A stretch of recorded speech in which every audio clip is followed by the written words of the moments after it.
कमलेश जी, हमें तो लगा था इस बार आप एएसआई बन ही जाएंगे, लेकिन प्रमोशन मिल गया किसी और। अरे भाई, जब हम पुलिस में भर्ती हुए थे ना, तभी हमको पता चल गया था ये पुलिस की नौकरी मतलब थैंकलेस काम है। हम ऐसा नहीं सोचते हैं। ये एसआई बनने में जो है रिपोर्ट लिखने का झंझट है। हमारे लिए फील्ड का काम अच्छा है। फील्ड में जाना, लोगों की मदद करना, और उसके बाद ना हम शांति से रिटायर होना चाहते हैं और अपनी बीवी के साथ चैन की जिंदगी काटना चाहते हैं। अरे भाभी जी, बहुत लंबी उम्र है आपकी। अभी कमलेश जी आप ही के बारे में बात कर रहे थे। अच्छा, ये लीजिए आपका टिफिन। इधर रख दो। हाँ, और अंदर रख दो। काहे के लिए परेशान होती हो रोज रोज? हैं, सुबह दे दिया करो ना हमको। सुबह सुबह हम जो टिफिन देते थे आपको, वो तो आप कभी खाते ही नहीं थे। कहते थे कि ठंडा खाया नहीं जाता है, इसलिए गर्मा गर्म लेके आते हैं। तुमको भी रोज काम पे जाना होता है, इतना लंबा आती हो, थक जाती होगी। अरे चिंता मत करो, हम आपसे बहुत जवान हैं। मतलब हम बूढ़े हैं? नहीं, हमने कब कहा कि आप बूढ़े हो गए हो। आप तो हमारे गब्बर है। हम चलते हैं, तुरंत खा लीजिएगा। जी मैम। आप भी लीजिए।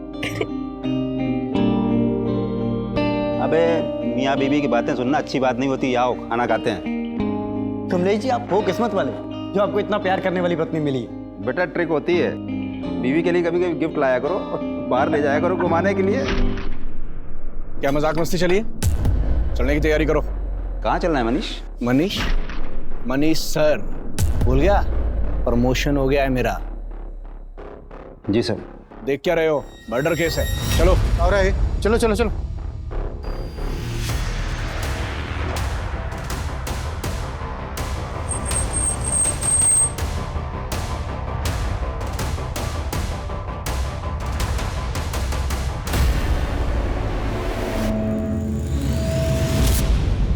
सर, लड़की पर पत्थर से वार करके मारा गया है। वो तो देख के पता ही चल रहा है। और तुम यहाँ क्या कर रहे हो? इधर उधर देखो, कुछ मिलता है तो जाओ।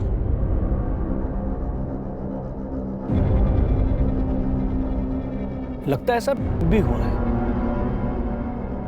वो तो पता चल ही रहा है, कपड़े फटे हुए हैं इसके। जी सर, मैं इधर देखता हूँ कुछ। और जानवरों की तरह नोचा है लड़की। सर, आसपास कुछ भी काम का नहीं मिला है सर। सर जारी रखो और लड़की की पहचान जल्द से जल्द करने की कोशिश करो। सबके काम में डिसाइड करूं या फिर आपस में डिवाइड कर लोगे? हो जाएगा सर। गुड। और ये अपनी पर्सनल खर्च ना साइड में रखो, क्राइम की संजीदगी को समझो। ओके? वो लाश मिले 12 घंटे हो चुके थे, लेकिन उसकी पहचान का कोई क्लू नहीं मिला था। ये केस ऐसे रहस्यों में दबा था जो पुलिस की नींद उड़ाने वाले थे।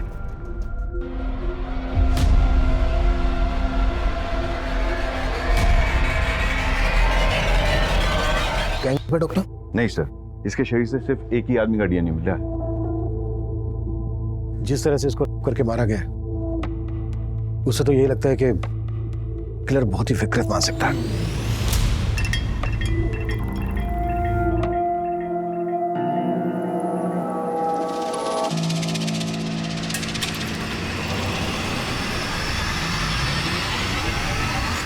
कौन है? डर गई क्या? हाँ, तुम पी के आए हो? अरे मैंने तो सोचा था तुम ड्यूटी पर हो गया आज से नाइट शिफ्ट थी ना तुम्हारी। मेरे पीछे अयाशी करने से बाज नहीं आते तुम। तो तुम यही चेक करने के लिए आज रात ऑफिस ही नहीं गई? हाँ, मुझे तुम्हारी तरह जासूसी करने का कोई शौक नहीं है। हाँ। अरे नाराज हो? बोला ना, पीने के बाद मुझे छुआ मत करो।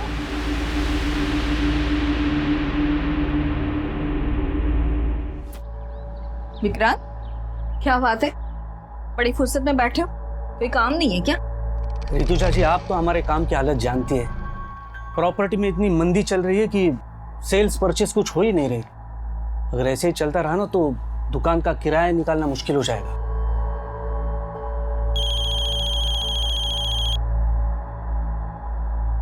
हेलो मैम, आप मेरी हेल्प करने के लिए जल्दी से आ जाइए। वो मुझे परेशान करने फिर से आ गया है। तुम रो मत, मैं आ रही हूँ।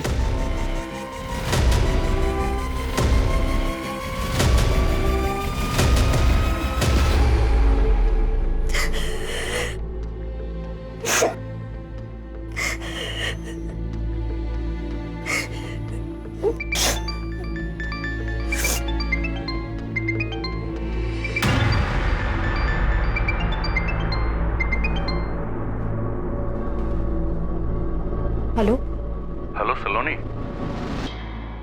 बोल क्यों नहीं रही हो?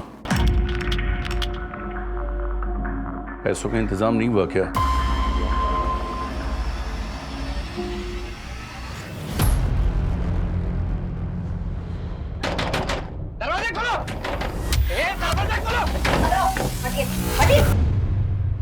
विजेता हम हैं, ऋतुजा खोलो।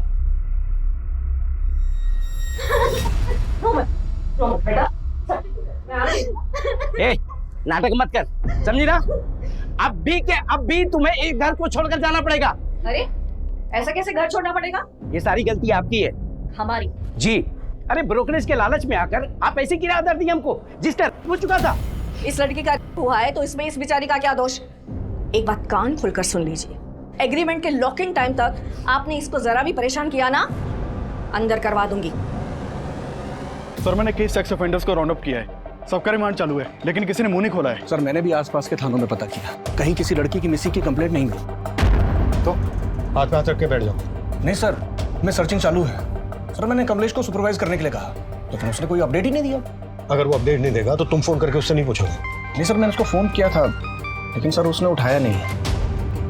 हाँ कमलेश बोलो। सर मेघनगर के किराने वाले ने उस लड़की का फोटो आइडेंटिफाई किया है। वो लड़की उसी की दुकान से राशन खरीदती और पास में ही अपने पति के साथ किराए पर रहती है। हम वहीं जा रहे हैं सर। तुरंत एड्रेस भेजो, हम भी वहीं पहुंचते हैं। किशोर गाड़ी निकलो। मनीष सर, जिन लोगों को राउंड अप किया है उगलवाओ उनसे।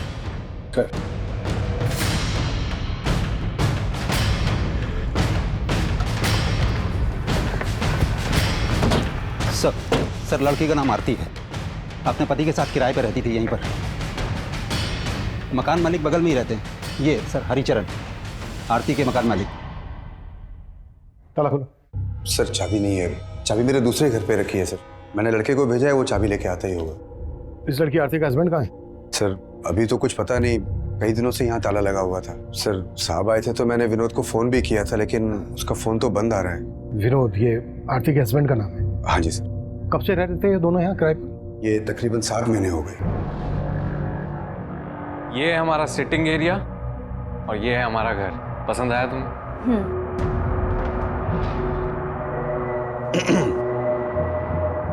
ये घर के एग्रीमेंट पेपर्स है, साइन कर लें। विनोद की पत्नी का इतनी बुरी तरह से हुआ है, मर्डर हुआ है। विनोद गायब कहाँ है? उसका तो मुझे कोई आइडिया नहीं है सर। काम क्या करता था विनोद?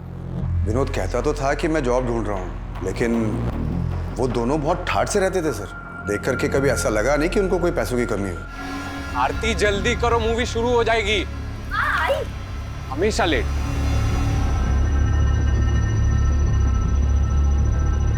हमेशा कैब से आना जाना, कोई ना कोई फूड डिलीवरी वाला हमेशा गेट पे खड़ा दिखता था। लेकिन सर चौथे पांचवें महीने फिर उन्होंने मेरा किराया नहीं दिया, तो मैंने साफ साफ बोल दिया मेरा मकान खाली कर दो भाई। तो आरती ने एक साथ 6 महीने का किराया मुझे दे दिया। पूरे 6 महीने के? जी। ये चोट कैसे लगी आपको? विनोद से कोई झगड़ा हुआ था क्या? नहीं, वो सर मुझे पूरा यकीन है वो कुछ छुपा रही थी। क्या छुपा रही होगी? Any idea? सर अब आइडिया तो नहीं है, लेकिन उनके रिश्ते अब पहले जैसे नहीं रहे थे। रोज घर से मारपीट की आवाजें आती रहती थी। मुझे पूरा यकीन है कि विनोद आरती पे हाथ उठाने लग गया था। ये कहाँ के रहने वाले थे दोनों? सर वो एग्रीमेंट जो है मेरे पास, उसमें पूरा डिटेल एड्रेस मिल जाएगा सर उनका। एग्रीमेंट से सारी डिटेल्स ले लो, एड्रेस, दोनों के फोन नंबर। सर चाबी।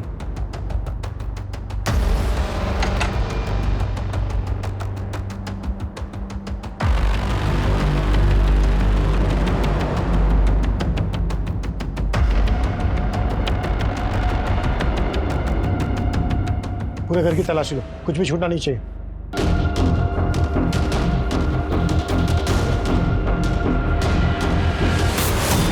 सर कहीं ऐसा तो नहीं कि आरती के पति ने उसका यहाँ पर मर्डर किया हो और फिर लाश जंगल में ले जाके डंप कर दी? लेकिन लड़की के साथ इतना ब्रूटल हुआ, वो यही हुआ होगा। किशोर, ये ब्लड सैंपल फोरेंसिक को भिजवाओ, पता करो कि ये ब्लड आरती का ही है। गुड जॉब कमलेश, तुमने काफी जल्दी लड़की की पहचान पता कर ली। सर ये एग्रीमेंट। आरती के पति विनोद के नेटिव एड्रेस। हो सकता है विनोद यहीं जाकर छुपा हो। चल के पता करते हैं। किशोर, तुम आरती और विनोद के बारे में पता करो। क्या वाकई में उनका रिश्ता इस हद तक पहुंच गया था कि विनोद ने अपनी पत्नी के साथ इतनी बुरी तरह से क्या मर्डर किया, या फिर कहानी कुछ और है?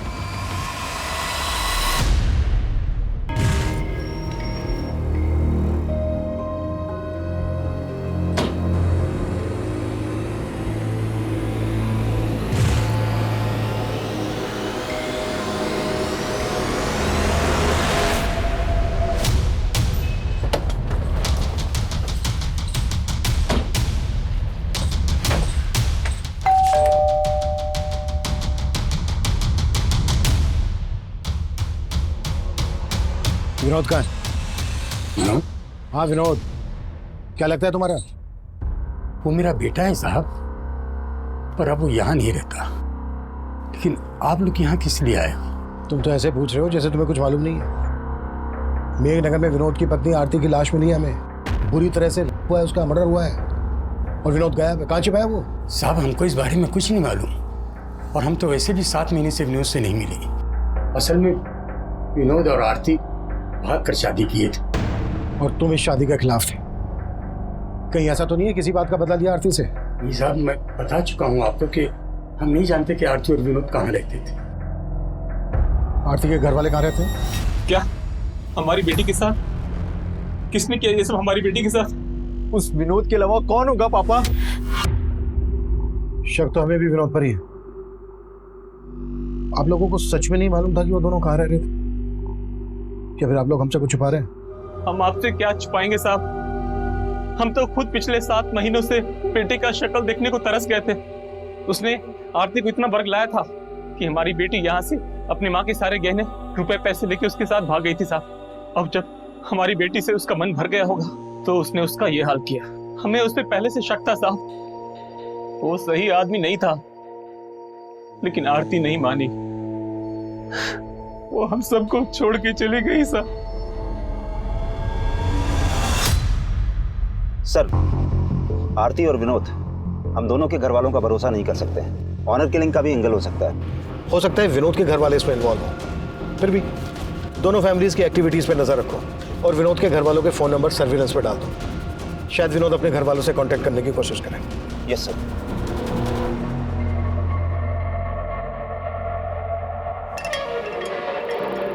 आकाश, ये तुमने ठीक नहीं किया। मुझसे बिना पूछे मेरी 7 लाख की एफडी तोड़वा दी।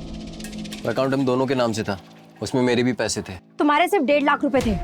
मुझे मेरे पैसे वापस चाहिए। वो पैसे मैंने इन्वेस्ट कर दिए। क्या? मुझसे बिना पूछे मेरे पैसे इन्वेस्ट कर दिए? तो तुम मुझसे सब कुछ पूछकर करती हो क्या? मुझे तुमसे बहस करने की जरूरत नहीं है। मुझे मेरे पैसे वापस चाहिए तुरंत। मैंने बोला ना तुमसे, वो पैसे मैंने इन्वेस्ट कर दिए हैं। कहाँ इन्वेस्ट कर दिए पैसे?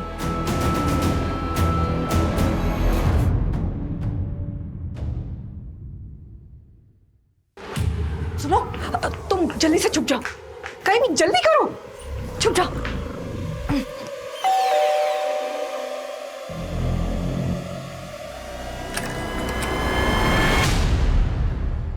ऋतुजा, मुझे दोबारा से जाना है। जल्दी से कुछ खाने को दे दो। अरे अभी तो आए और अभी जाने की बात कर रहे हो? अरे एक केस के सिलसिले में जाना है, मुश्किल केस है थोड़ा सा। अगर ध्यान नहीं दिया तो कोई बेगुनाह फंस सकता है।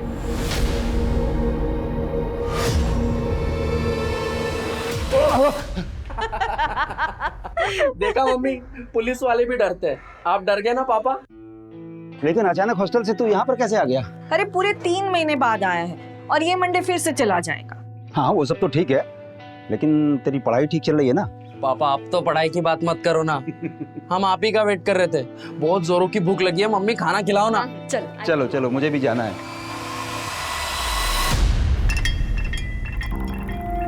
तो तुम मेरा पीछा कर रहे हो? सलोनी, तो मेरी बात सुनो सलोनी। मैंने कुछ ज्यादा ही गुस्से में बात करी। घर चलो आराम से, मैं तुमको एफडी के बारे में सब बता। मुझे बात ही नहीं करनी है। अरे मेरी चलो। मैंने आरती और विनोद दोनों के कॉल रिकॉर्ड्स चेक किए, उसमें एक कॉमन नंबर मिला है। किसका नंबर है? सर वो इस सिकंदर नाम के आदमी का नंबर है। आरती और विनोद दोनों की इससे बातचीत होती थी। सर सिकंदर ने ही आरती को आखिरी बार कॉल किया था और हत्या वाली रात क्राइम सीन पे इसका नंबर भी एक्टिव था।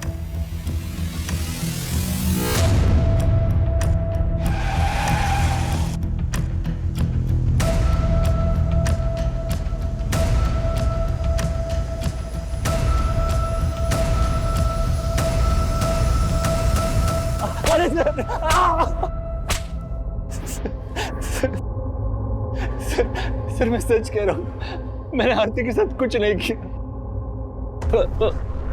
जहाँ आरती का मर्डर हुआ वहाँ तेरा फोन एक्टिव था। अब ये बोल, विनोद भी तेरे साथ मिला हुआ है? क्या तूने विनोद को गायब किया? सर मैं विनोद से मिला हुआ नहीं हूँ, और मैं भला विनोद को क्यों गायब करूंगा? लेकिन सर जब लास्ट टाइम मुझे विनोद मिला था तो वो आरती को लेकर बहुत परेशान था। विनोद, मैंने आरती को कल रात मेघनगर क्रॉसिंग पर ड्रॉप किया था। मैं खुद हैरान हूँ कि वो अब तक घर क्यों नहीं पहुंची। तो आरती है कहाँ? वो विनोद बहुत डरा हुआ था सर, उसके माथे पर चोट भी लगी थी। कैसे लगी थी चोट? ये तो उसने बताया नहीं, शायद कुछ छुपा रहा था। लेकिन सर लगता है कि आरती को लेकर कोई झगड़ा हुआ होगा। ये कहानी सुना के भटका रहा है हमें। सर मैं सच बता रहा हूँ, मैंने कुछ नहीं किया। विनोद और आरती इतने फोन क्यों करते थे तुझे? सर वो विनोद मेरे गैराज में जॉब करता था। माना विनोद तेरे गैराज में जॉब करता था इसलिए तुझे फोन करता था, पर उसकी पत्नी आरती क्यों फोन करती थी तुझे? सर वो भी जॉब ढूंढ रही थी और विनोद ने ही मुझे उससे मिलवाया था। सर ये मेरी वाइफ है आरती, ये भी जॉब करना चाहती है। आपके तो बहुत सारे कॉन्टेक्ट्स हैं ना, इसको भी कहीं पे जॉब पे लगवा दीजिए ना। वो आरती के लिए जॉब ढूंढ रहा था या फिर तेरी बुरी नजर थी उस पर? क्या किया तूने उसके साथ? सर मेरा विश्वास कीजिए, मैंने आरती के साथ कुछ नहीं किया। उस रात भी वो मुझे रास्ते पर मिल गई थी। वो घर जाने के लिए ऑटो ढूंढ रही थी तो मैंने उसे मेघनगर क्रॉसिंग पर ड्रॉप किया था। आई एम सो सॉरी आरती, मैं थोड़ा जल्दी में हूँ, मुझे सीधे निकलना वरना तुम्हें घर तक छोड़ दूँ। इट्स ओके सर, कोई बात नहीं। बाय।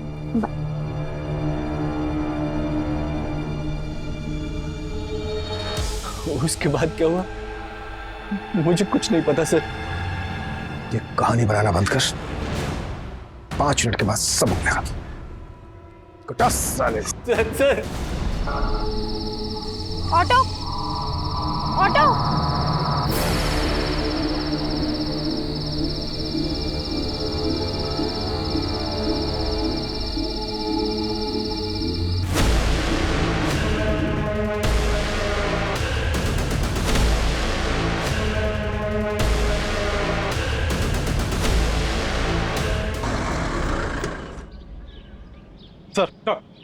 सर सिकंदर को बहुत तोड़ा लेकिन वो कुछ उगला नहीं। डीएनए लो और आरती की बॉडी से जो हमें रेपिस्ट का डीएनए मिला मैच करो। सर विनोद पर क्या लीड है? सर उसके फादर का फोन सर्विलेंस पे, लेकिन कुछ भी सस्पिशियस नहीं मिला। हो सकता है विनोद कहाँ गायब है ये सिकंदर जानता हो। एक काम करो, सिकंदर को जाने दो और नजर रखो उस पर। सर मनीष सर, सिकंदर बोल रहा था कि जब विनोद उसके पास आरती को पूछने आया था तो विनोद के सर पे चोट लगी। आरती के घर से जो हमें ब्लड मिला है चेक किया? आरती का ही है? सर वो कमलेश देख। सर मैं देखता हूं। बेटर। तो ब्लड की फॉरेंसिक रिपोर्ट आ गई है। आरती के घर जो खून के धब्बे मिले थे वो आरती के ब्लड ग्रुप से मैच नहीं कर रहे हैं। सर कंट्रोल रूम से फोन आया था, जैविकपुरा में एक और लड़की की लाश मिली है।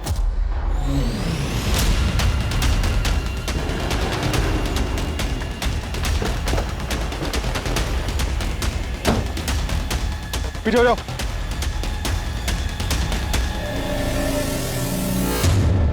अरे सर इस लड़की की तो मिसिंग कंप्लेंट है।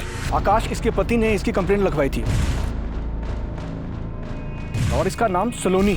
सलोनी का पति आकाश भी शक के घेरे में था और पुलिस सलोनी और आकाश से जुड़ी हर जानकारी जुटा रही थी।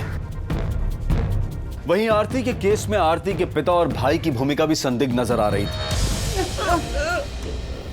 तुम दोनों ने बोला था कि तुम दोनों को पता नहीं था कि विनोद और आरती कहाँ रहते थे। 7 सितंबर को तुम दोनों मेघनगर में थे जहां आरती रहती थी।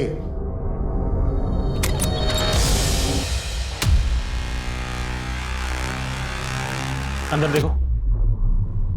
आरती, आरती। पापा अंदर भी नहीं है आरती।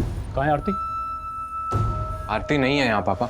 हम लोग घबरा गए थे और हम दोनों वहां से चले गए थे साहब। ऐसे नहीं उगलेंगे दोनों।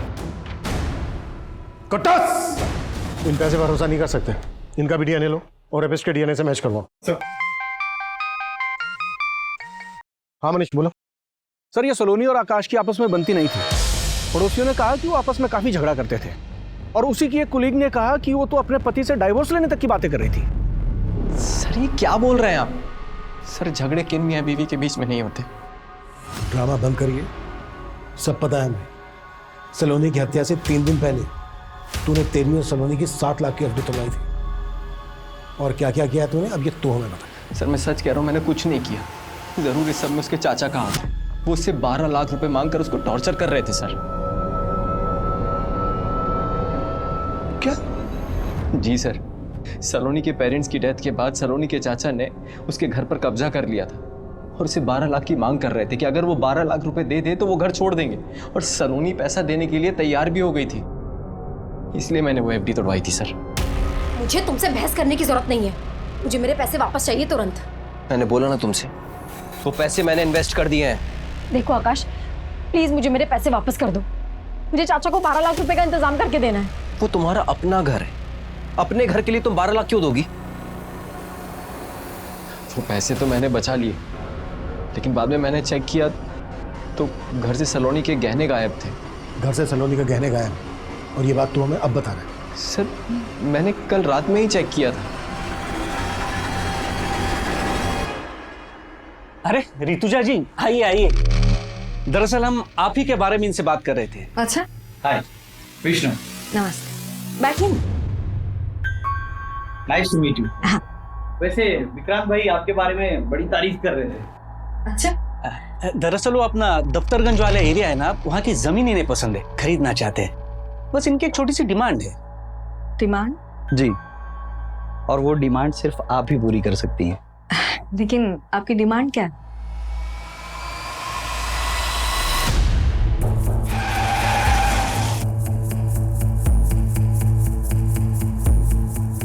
सर ये सलोनी का पति ना बकवास बातें कर रहा है। लेकिन ये घर तो सलोनी के पिता के नाम पे था ना, तो उनके मरने के बाद लीगली ये घर सलोनी का होगा।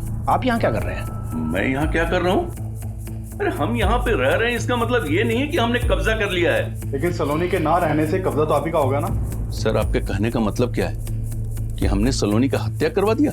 ऐसा हो भी सकता है। वैसे सलोनी से 12 लाख किस बात के मांग रहे थे आप? सर सलोनी के पिता की तबीयत हमेशा खराब रहती थी और उनकी बीमारी का सारा खर्च हमने उठाया था, और इसीलिए मैं सलोनी को बार बार फोन करके ये बताया करता था कि मेरे 12 लाख मुझे लौटा दो और ये घर का कब्जा ले लो, और वो तैयार भी थी मुझे पैसे देने के लिए। लेकिन उसका पति ना, मैं जानता हूं, वही उलूल जुलूल की बातें आप लोगों के कान में फूंक रहा है। उसका हिसाब हम कर लेंगे। आपको हमारे साथ चलना होगा, आपका भी डीएनए होना है। मेरा? सर सलोनी का पोस्टमार्टम रिपोर्ट मैंने बहुत ही क्लोजली एग्जामिन किया है, और आरती और सलोनी के दोनों की हत्या में एक ही जैसी सिमिलैरिटीज हैं। जैसे सर पे पत्थर मार करके इनकी हत्या की गई, उसके अलावा लेफ्ट हैंड की चारों उंगलियां फ्रैक्चर्ड हैं और एक ही तरह से इनके जिस्म को नोचा गया है। डॉक्टर, सलोनी की बॉडी पे जो का डीएनए मिला है, वो डीएनए आरती की बॉडी पे मिले डीएनए से मैच करता है क्या? सर वो तो डीएनए रिपोर्ट आने के बाद ही क्लियर हो पाएगी, और मेरा मानना है सर कि दोनों का रेपिस्ट और कातिल एक ही आदमी है। इसका मतलब आरती के पर मर्डर के लिए हम जिन लोगों पर शक कर रहे हैं वही सलोनी पर मर्डर के सस्पेक्ट है। काफी कोशिशों के बावजूद पुलिस को सलोनी और आरती के बीच में कोई कॉमन कनेक्शन नहीं मिल रहा था, लेकिन ये साफ लग रहा था कि इन दोनों लड़कियों के साथ दुष्कर्म करने वाला और उनकी हत्या करने वाला आदमी एक ही था। देखते ही देखते इन दोनों केसेस ने पूरे क्षेत्र में हड़कंप मचा दिया। विमेन सेफ्टी को लेकर पुलिस पर सवाल उठने लगे, और इसी दौरान कुछ ऐसा हुआ जिसने पुलिस को फिर से हैरान कर दिया। कमलेश, कहां था तू? ये टाइम है आने का? रो क्यों रहा है? मनीष, क्या हुआ? ऋतुजा का कुछ पता नहीं चल रहा है यार। हमारी पत्नी कल रात से गायब कैसे? कुछ मालूम नहीं चल रहा है सर। रोज की तरह रात को घर पहुंचा तो ऋतुजा घर पर नहीं थी सर। नॉर्मली 6-7 बजे तक घर पहुंच जाती है। इधर हमने इंतजार किया लेकिन वो आई नहीं। फिर हमने उसके पार्टनर विक्रांत को फोन लगाया सर। विक्रांत, ऋतुजा अभी तक घर नहीं पहुंची है। तुमसे कुछ बोल के गई है क्या? वो तो शाम को 5:30-6 बजे के आसपास ही दुकान से निकल गई है। सर रात भर ढूंढते रहे लेकिन कुछ। कमलेश, ये बात तुमने हमें रात ही क्यों नहीं बताई? सर हमें लग रहा था कि मिल जाएगी, लेकिन अब कुछ समझ में नहीं आ रहा है सर। कमलेश, हिम्मत रखो, हम ढूंढ लेंगे तुम्हारी पत्नी ऋतुजा को। सर,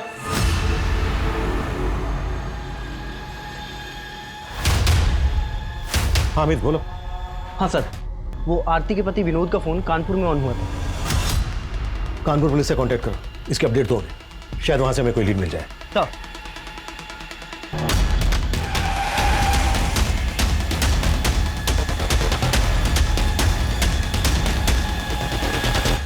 ऋतुजा जी को लेकर मैं खुद परेशान हूं सर।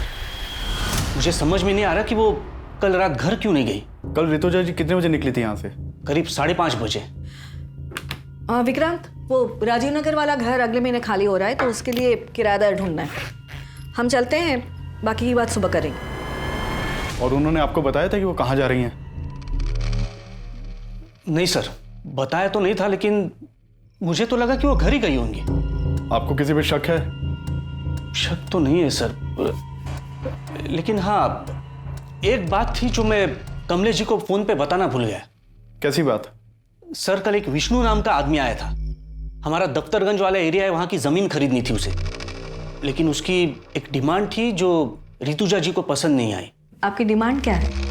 एक्चुअली ऋतुजा जी, वो जो जमीन है उसके एकदम पास एक छोटी सी जमीन का टुकड़ा है जहाँ पे कुछ झुग्गी झोपड़ियाँ भी हैं। मैं चाहता हूँ कि वो जमीन का टुकड़ा हमें मिले।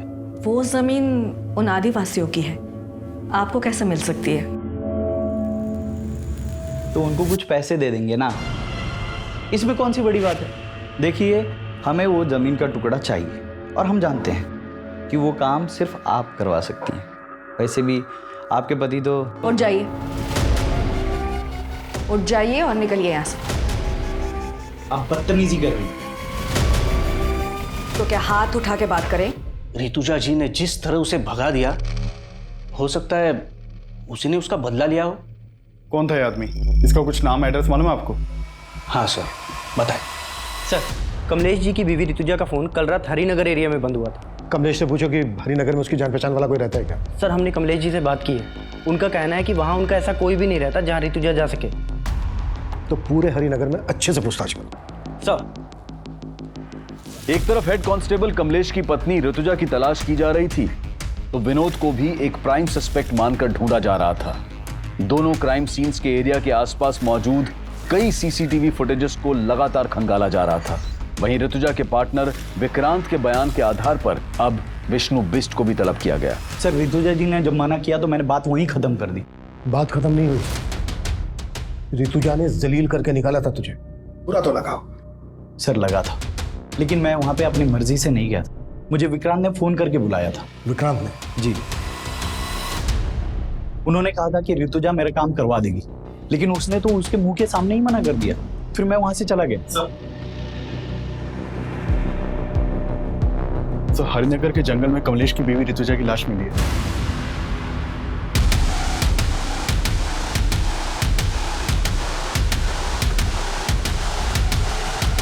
पीछे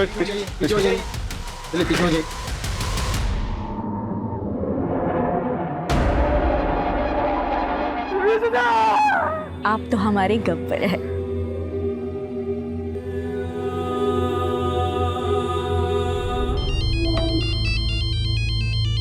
सर, हेलो।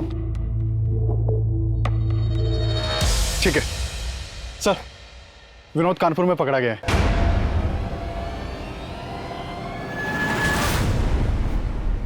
सर, मैं आरती से बहुत प्यार करता था, मैंने कुछ नहीं किया है। फिर भागा क्यों था? सर, मैं डर गया था। उस दिन जब आरती के घर वाले आए तो उन्होंने मुझे बहुत मारा। तब तो मैं वहाँ से चले गए थे, लेकिन उस रात आरती घर पर नहीं आई। और फिर आरती की हत्या की खबर पढ़ के मैं बहुत डर गया था सर। सर, मुझसे गलती हो। पैसों की तंगी में मैंने आरती की लाइफ बर्बाद कर दी। पैसे की तंगी? तो कहना क्या चाहता है? सर, मैं चाहता था कि आरती की जॉब लग जाए, लेकिन सिक्का ने मुझसे कहा कि अगर मैं आरती को उसके साथ। वो तुम्हें समझ में आ रहा है? तुम क्या बोल रहे हो? आरती, समझने की कोशिश करो। 3 महीने से किराया नहीं दिया है, कुछ नहीं बचा है हमारे पास। और आरती, अगर तुम नहीं मानी ना तो मकान मालिक हमें घर से बाहर निकाल देगा। तुम ये कहना चाहते हो कि मैं चंद पैसों? आरती, चंद पैसे नहीं है, जरूरत है हमारी अभी। तो क्या करें, घर चले जाएं? एक्सेप्ट करेंगे वो? मार डालेंगे आरती हमें। आरती, जब तक मुझे कुछ अच्छा काम नहीं मिलता तब तक कर लेते हैं ना। तो जब मुझे पता चला कि आरती के साथ इतना सब कुछ हुआ है तो मेरा शक सीधा सिकंदर पर ही गया। लेकिन अगर मैं आपको उसके बारे में बताता, मुझे ये भी बताना पड़ता कि आरती को वहां पर क्यों भेजता था। अपनी बीवी से धंधा करवाता है और बोलता है भरोसा करो। तोड़ साले को। सर सर सर, मैं मानता हूँ कि मैं आरती के साथ रिश्ता रख के विनोद को पैसे देता था, लेकिन सर उस रात मैंने आरती को मेघनगर क्रॉसिंग पे ड्रॉप कर दिया था।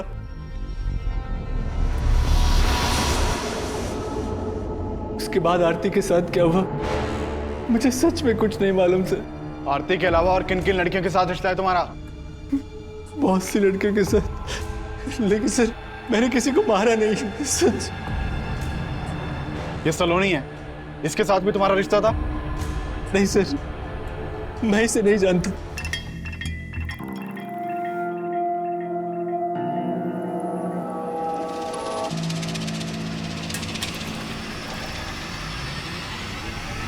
सर, मैंने दोनों क्राइम सीन के आसपास की सीसीटीवी फुटेज चेक की, उसमें एक कॉमन आदमी नजर आया है।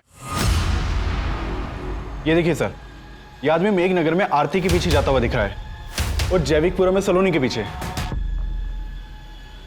है। कौन ये आदमी? सर, खबरियों से पता लगवाया मैंने, ये एक चरसी है, नशे के लिए चोरी लूट करता है, हमने इसे उठवा लिया है। सर मैंने किसी को नहीं मारा सर। सर मामूली सा चोर हूं सर, नहीं किया सर मैंने। नहीं सर, मैंने कुछ नहीं किया सर। कुत्ता। सर वो चरसी भी कुछ नहीं होगा। उसका भी डीएनए लो और ऋतुजा के मर्डर के दौरान कमलेश की एक एक एक्टिविटीज चेक करो। सर। किशोर, तीनों विक्टिम्स का कातिल अभी तक पकड़ा नहीं गया है। वो जल्द से जल्द हमारी गिरफ्त में होना चाहिए, इससे पहले कि वो किसी और को अपना शिकार बनाए।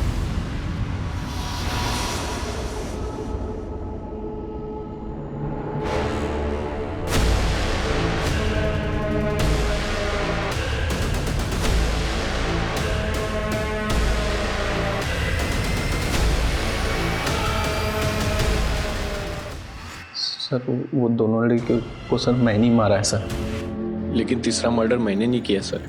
सर नशा करने के बाद मुझे पता नहीं चलता है सर मैं क्या कर रहा हूँ क्या नहीं कर रहा। कुत्ता साले। नहीं सर। सर आप कहना क्या चाहते हैं? हमने वो मर्डर? हाँ यही कह रहा हूँ मैं, वो मर्डर तुम ही ने किया। सर ऋतुजा हमारी बीवी थी, आप जैसा सोच रहे हैं वो गलत है। पिछले 25 सालों से पुलिस की नौकरी कर रहे हैं, आज तक वर्दी पर दाग नहीं आने दिया है। कमलेश की किताबी बातें बंद करो। तो आप भी फैक्ट रखिए ना सर। हमें फंसाने की साजिश हो रही है सर। कैसे साजिश? जो भी कहना चाह रहे हो खुल के बोलो। हम कुछ नहीं कहना चाहते सर। अगर आपको लगता है कि हम कातिल हैं तो प्रूव करके दिखाइए।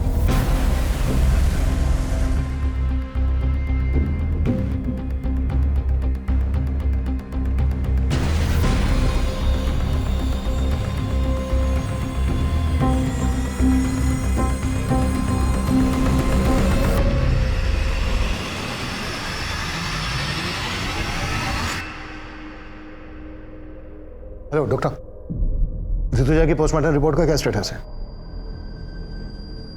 Are you sure doctor?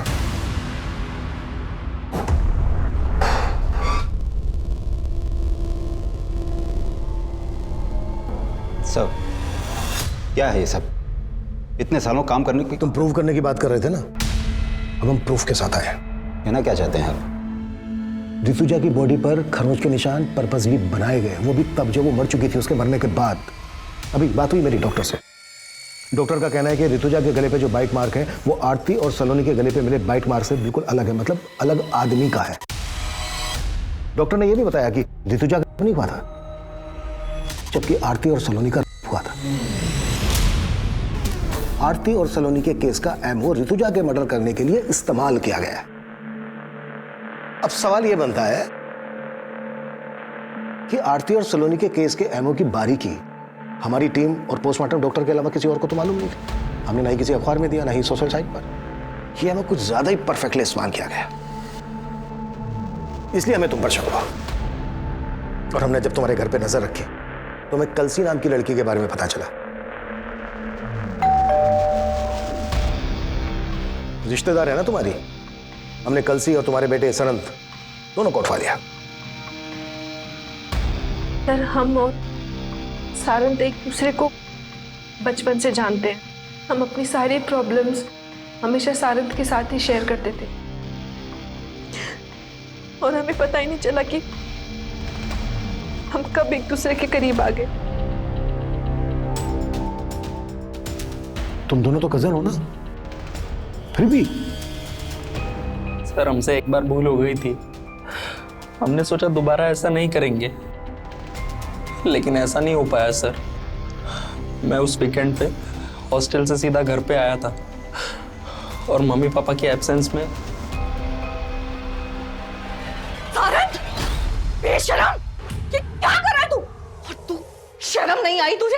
हाँ, कजिन हो तुम उसकी, बड़ी बहन हो तू ना। देखो तो क्या करूं मैं। हमने पापा को कॉल किया सर। हेलो पापा। क्या हुआ मम्मी को? पापा, मम्मी। क्या हुआ है? सच सच बताओ क्या हुआ है? दोनों लोग तुम सच सच बताओ क्या हुआ? मुझे माफ कर दो पापा। सर, हम अपने बेटे को बचाना नहीं चाहते थे, लेकिन उसको गिड़गिड़ाते देख हमारा मन पसीज गया। सोचा कि ऋतुजा को तो खो ही चुका हूं और अब बेटे। हम मानते हैं कि हम अपने फर्ज से डगमगा गए थे सर, पर हम बेबस थे। बेबस थे साहब। कमलेश जिस बेबसी से लड़ रहा था, उस बेबसी में शायद कोई भी अपने फर्ज से डगमगा सकता था। लेकिन ऐसी स्थिति में जब सही और गलत का तराजू हमें ऐसे असमंजस में डाल रहा हो, तो हमारे फैसले का पलड़ा सच और सही की तरफ झुकना चाहिए। क्योंकि झूठ और गलत को जितना भी छिपाने की कोशिश की जाए, वो एक ना एक दिन सामने आ ही जाएगा। अब मैं अनूप सोनी आपसे विदा लेता हूं। फिर मुलाकात होगी क्राइम पेट्रोल सतर्क के ब्लैक हेडलाइंस अध्याय में एक और नए केस के साथ। और याद रखें, क्राइम और आपके बीच में सिर्फ इतना फर्क है कि आप कितने सतर्क हैं। सतर्क रहें, सुरक्षित रहें। जय हिंद।